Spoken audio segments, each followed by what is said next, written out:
अस्सलाम वालेकुम नाजरीन, आज 16 दिसंबर 2021 है और नाजरीन आज की इस वीडियो में एक अहम मौजू के मुख्तलिफ पहलुओं का जायज़ा लेने की कोशिश करेंगे। और नाजरीन मेरे ख्याल में ये मौजू इंतहाई अहमियत का हामिल है। नाजरीन आपको याद होगा कि आज से 3-4 रोज़ पहले जस्टिस रिटायर्ड वजीहुद्दीन ने इमरान खान साहब पे चंद इल्ज़ामात लगाए थे और उनकी ईमानदारी पे सवालात उठाए थे। जस्टिस रिटायर्ड वजीहुद्दीन का कहना था कि इमरान खान साहब के किचन के जो अखराजात थे वो माहवार 30 लाख रुपए थे और जहांगीर खान तरीन उनके किचन के अखराजात बर्दाश्त करते थे। और उससे आगे जाके फिर जस्टिस रिटायर्ड वजीहुद्दीन ने कहा कि उसके बाद इमरान खान साहब के किचन के अखराजात 50 लाख रुपए तक पहुंच गए और पार्टी के जो मुख्तलिफ ओहदेदार हैं वो एक दूसरे से मुकाबला करते रहे ताकि हम इमरान खान साहब को किचन चलाने के लिए अखराजात दे सकें और इमरान खान साहब उसके बदले में हमें मुख्तलिफ वजारतों से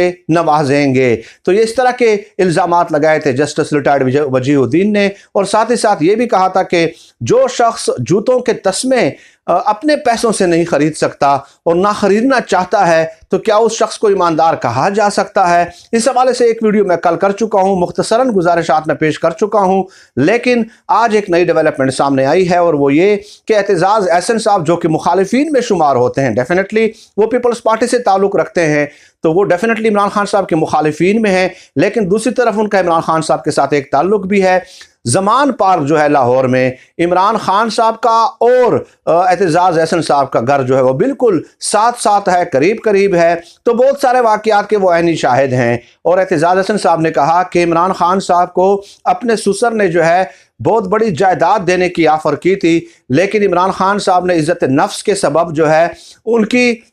जो जायदाद है वो कबूल करने से इनकार कर दिया था। ये ऐनी शाहिद हैं, ये अनोखा किस्सा जो है उन्होंने सुनाया है इमरान खान साहब के हवाले से एतजाज़ अहसन साहब ने कि इमरान खान साहब को ये मुनासिब नहीं लगा कि वो जो है ना इस तरह जायदाद में हिस्सा कबूल कर लें ताकि कल को उनके लिए कोई मसला बन सके या उनके ऊपर कोई टांट कर सके, उनके ऊपर कोई तंज किया जा सके। तो इमरान खान साहब ने इस चीज़ को गवारा नहीं किया और अपने ससुर की जायदाद का वो अरबों में बता रहे हैं कि उन्होंने लेने से इनकार कर दिया था। तो ये तो एतजाज़ अहसन साहब ने किस्सा सुना दिया। और उससे आगे जाके एतजाज़ अहसन साहब ने कहा कि जस्टिस रिटायर्ड वजीहुद्दीन साहब की अदालत में मैं कई दफ़ा पेश हुआ हूँ, सिंध हाई कोर्ट के वो चीफ जस्टिस रहे हैं और जस्टिस रिटायर्ड वजीहुद्दीन जो हैं वो पल में तोला और पल में माशा बन जाते हैं। ये एतजाज़ अहसन साहब जो हैं वो गवाही दे रहे हैं। और इसके अलावा नाजरीन ये भी कहा कि 50 लाख रुपए जो है ना माहवार अखराजात, घर में 2 बंदे हों।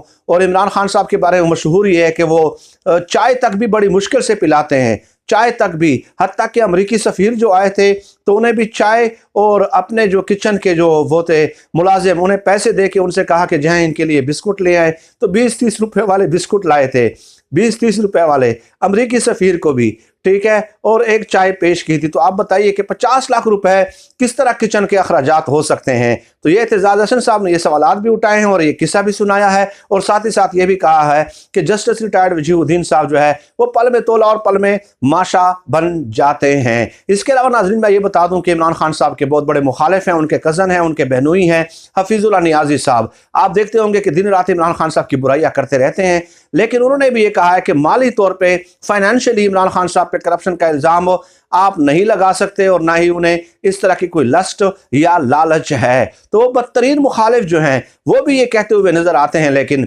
पता नहीं कि जस्टिस रिटायर्ड वजीहुद्दीन साहब को अचानक क्या हुआ और किस तरह उन्होंने जो है ना ये इल्ज़ाम लगाना मुनासिब समझा। अब उनके क्या मुहर्रिकात होते हैं, क्या मकासद हो सकते हैं, आई डोंट नो। लेकिन इससे ये साबित होता है कि हर तरफ से ये कोशिश की गई कि किसी ना किसी तरह इमरान खान साहब को माली तौर पे करप्ट साबित किया जाए। सबसे बड़ी बात यह है कि माली तौर पे करप्ट साबित करना ये अपोजिशन के लिए और मुखालिफिन के लिए सबसे बड़ा चैलेंज बना हुआ है, ठीक है। तो ये जो इल्ज़ाम है ये भी उसी की एक कोशिश है, मैं देख रहा था मुर्तज़ा सुलंगी और दीगर जो बड़े लोग थे, जो सहाफ़ी थे, बड़े लोग नहीं बल्कि मैं बड़े लोग तो इनको नहीं कह सकता, खैर ये तो कभी भी बड़े लोगों की ज़ुमरे में नहीं आ सकते, बड़े लोग का अपना एक इंटेलेक्चुअल डिसिप्लिन होता है। तो जो 30-40 सालों से जो सहाफ़ी हैं वो बड़े खुश थे, वो ट्वीट कर रहे थे کہ عمران خان صاحب کی ایمانداری کے پرخچے اڑا دیے ہیں جسٹس ریٹائرڈ وجیہ الدین صاحب نے۔ اور بھائی کون سے پرخچے اڑا دیے ہیں؟ یہ کہا ہے نا کہ کچن کے اخراجات دیتے تھے، تو اس کی تو تردید کر دی ہے جہانگیر خان ترین نے۔ جسٹس ریٹائرڈ وجیہ الدین نے جن کا نام لیا اس نے خود آ کے تردید کر دی کہ میں نے دیے ہی نہیں ہیں پیسے بھائی کچن کے لیے، میں نے پارٹی کے لیے دیے ہیں، تبدیلی کے لیے دیے ہیں، ملک میں تبدیلی کے لیے دیے ہیں، ٹھیک ہے۔ اب وہ آئی ہے نہیں آئی یہ ایک الگ ڈیبیٹ ہے، وہ آئی ہے تبدیلی یا نہیں آئی یہ ایک الگ معاملہ ہے۔ تو جو شخص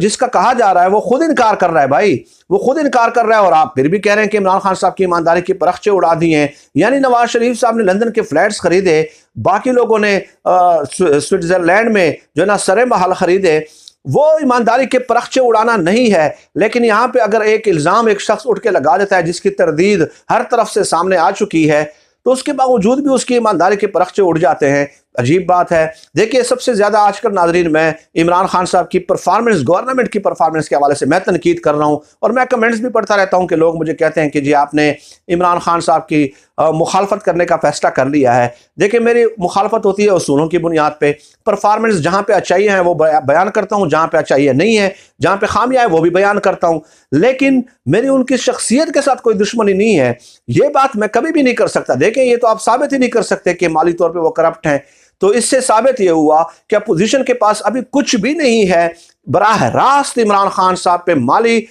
کرپشن کے حوالے سے الزام لگانے کے حوالے سے، اس لیے وہ اس طرح کے اوچے ہتھ کنڈوں پہ اتر آئے ہیں اور اس طرح کے بیانات دیتے ہوئے نظر آتے ہیں۔ کبھی ایک کو اٹھا دیتے ہیں، کبھی دوسرے کو اٹھا دیتے ہیں، کبھی تیسرے کو اٹھا دیتے ہیں کہ عمران خان صاحب پہ الزامات لگائیں، اور پھر پروپیگنڈا شروع کر دیا جاتا ہے۔ ہاں عمران خان صاحب پہ آپ تنقید کریں، ان کی حکومت کی کارکردگی پہ آپ تنقید کریں، you are always welcome, you are always welcome, دلیل کے ساتھ منطق کے ساتھ سامنے آئیں۔ لیکن جب آپ اس قسم کے ہتھ کنڈے استعمال کرتے ہیں کہ کسی ایک شخص کو دوسرے شخص کو اٹھا کے ان کے ذریعے بیانات دلواتے ہیں اور عمران خان صاحب کو مالی طور پہ کرپٹ ثابت کرنے کی کوشش کرتے ہیں، تو یہ آپ ان کا قد جو ہے مزید اونچا کر رہے ہیں، کیونکہ جسٹس ریٹائرڈ وجیہ الدین جیسے لوگوں کے بیانات سے ان کا قد مزید اونچا ہو جاتا ہے۔ اگر فرض کیا 30 لاکھ روپے وہ ماہوار کچن کے لیے اخراجات مانگتے بھی تھے، عمران خان صاحب مانگتے بھی تھے، تو اس سے تو وہ اور ایماندار ثابت ہو جاتے ہیں بھائی، کیونکہ جب وہ اپوزیشن میں تھے تو کے پی میں تو ان کی حکومت تھی، اس وقت جو ہے نا وزیر اعلیٰ جو تھے کے پی کے پرویز خٹک، وہ ان کے سب سے قریبی ساتھی تھے، تو عمران خان صاحب ان سے کہہ سکتے تھے بھائی کہ آپ کرپشن کرو،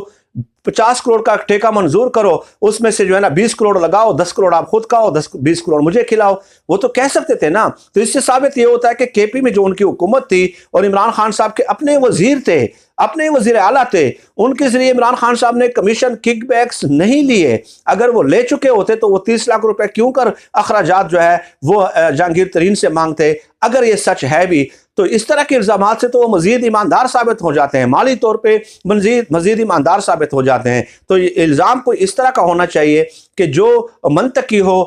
جس کو فہم اور عقل اور منطق جو ہے وہ تسلیم کرتی ہو۔ اس طرح کا الزام نہیں ہونا چاہیے بھائی کہ آپ مزید اس کو جو ہے نا اس کا قد اونچا کر دیتے ہیں۔ بہرحال یہ حواس باختگی کی دلیل ہے، اور یہ عمران خان صاحب جو ہے نا ان کے لیے ایک بدستور ایک چیلنج بن چکے ہیں، بدستور ان کے لیے ایک چیلنج بن چکے ہیں کہ کسی نہ کسی طرح انہیں مالی طور پہ کرپٹ ثابت کیا جائے۔ جو بھی مالی الزام ہے بھائی جائیں عدالتوں میں، سپریم کورٹ میں جائیں، ٹویٹر پہ ڈال دیں، یوٹیوب پہ ڈال دیں، ڈاکومنٹ شیئر کریں، ہمیں پہنچا دیں، ہم بھی اس کے اوپر ویڈیوز کریں گے اگر کوئی مالی الزام ہے۔ اور اگر کہیں پہ یہ ثابت ہوتا ہے کہ عمران خان صاحب نے شوگر کے کارخانے بنائے ہیں، سیمنٹ کے کارخانے بنائے ہیں، سٹیل کے کارخانے بنائے ہیں، کوئی اس طرح کے کارخانے بنائے ہیں، تو ہمیں بتائیں نا، سیاست میں آ کے کیا انہوں نے اپنے بزنس جو ہے امپائر کھڑے کیے ہیں، وہ چیزیں ثابت کریں، ہمارے سامنے لے آئیں۔ لیکن اگر وہ نہیں ہے تو آرام سے بیٹھ جائیں، اللہ اللہ کرتے رہیں اور اپنے وقت کا انتظار کریں، اچھے وقت کا انتظار کریں، یا پھر آپ کرپشن سے خود بھی توبہ کر لیں، تبھی آپ کی عافیت ممکن ہے۔